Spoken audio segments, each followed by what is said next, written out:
In one of the world's richest countries, in one of its most expensive cities, thousands of homes are sitting completely empty, lights off, curtains closed, no one living inside. Yet just a few streets away, families are sleeping in cars.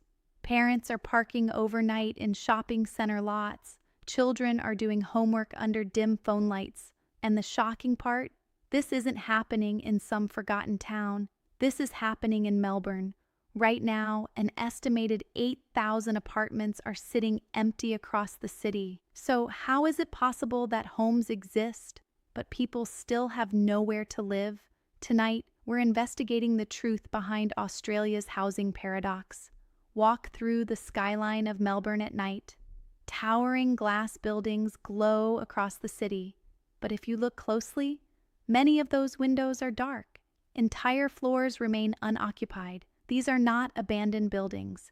They are investment apartments, units bought as financial assets, not homes. Many are owned by investors who live overseas, use them occasionally, or simply hold them empty while property prices rise. In some buildings in the CBD, residents report that 20 to 40% of units remain vacant for most of the year. That means elevators run, lights stay on, but nobody actually lives there. For developers and investors, the property is performing exactly as intended, as a store of wealth. But for renters and first home buyers, the consequences are devastating. Just 20 minutes from Melbourne's luxury towers, the reality looks very different.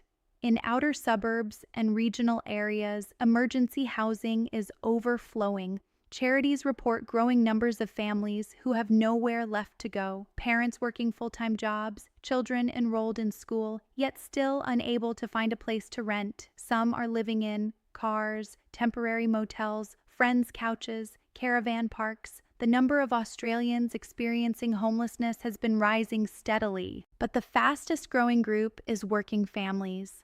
These are not people who don't want to work. These are people who simply cannot afford the rent anymore.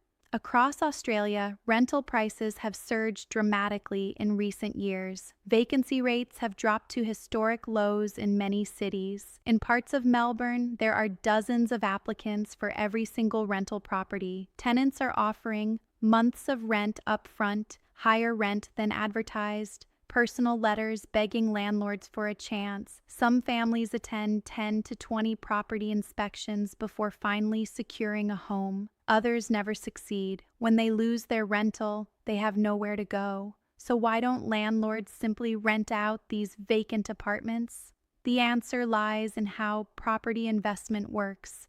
For many investors, rental income is not the main goal. The real profit comes from capital growth, the rising value of the property itself. If an investor expects an apartment to gain $80,000 in value this year, the hassle of tenants may not be worth it. There are also other reasons apartments stay empty. 1. Overseas investors. Some properties are purchased purely to park wealth in a stable country. The apartment becomes a financial vault. 2. Short-term rentals. Many units are converted into short-term accommodation rather than long-term housing. 3. Speculation investors hold properties vacant while waiting for market conditions to improve.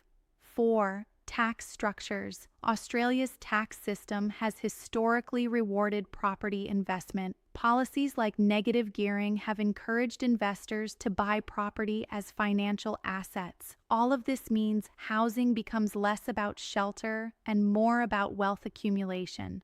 Australia's housing crisis has become one of the country's most controversial political issues. Governments have proposed several solutions: vacancy taxes on empty homes, increased housing supply, restrictions on foreign investment, more public housing construction. Some cities already impose taxes on vacant properties to encourage owners to rent them out. But critics argue these policies are too weak to make a real difference. Developers continue building luxury apartments because they are more profitable. Meanwhile, affordable housing remains scarce. The problem goes deeper than just empty apartments. For decades, Australian property prices have risen faster than incomes. Homes have transformed from places to live into investment vehicles. This has created enormous wealth for existing property owners, but it has also locked many younger Australians out of the market entirely. First home buyers now face higher deposit requirements, rising mortgage rates, record property prices. In some parts of Melbourne, the average home now costs more than 8 times the average income. That ratio used to be closer to 3 or 4 decades ago. So what happens if the housing imbalance continues? There are several possible outcomes. One scenario is continued price growth. Investors keep buying, rent continues rising, and housing becomes even more unaffordable. Another possibility is a market correction. If interest rates rise or the economy slows,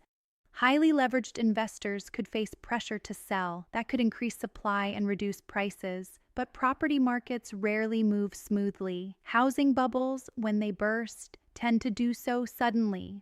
Behind every statistic is a real story. A teacher unable to live near the school where she works. A nurse commuting 2 hours because rent near the hospital is impossible. A family sleeping in a car while empty apartments tower above them. The housing crisis isn't just about economics, it's about how society chooses to use its resources. When thousands of homes sit empty, while families search desperately for shelter, it raises a simple question. Is housing still a basic human necessity, or has it become something else entirely? Closing tonight in Melbourne, thousands of apartments remain empty. Meanwhile, thousands of Australians are still searching for somewhere to live. Two realities existing side by side. One city, one housing market, two completely different experiences. And the question now facing Australia is simple. How long can this imbalance continue before something finally breaks?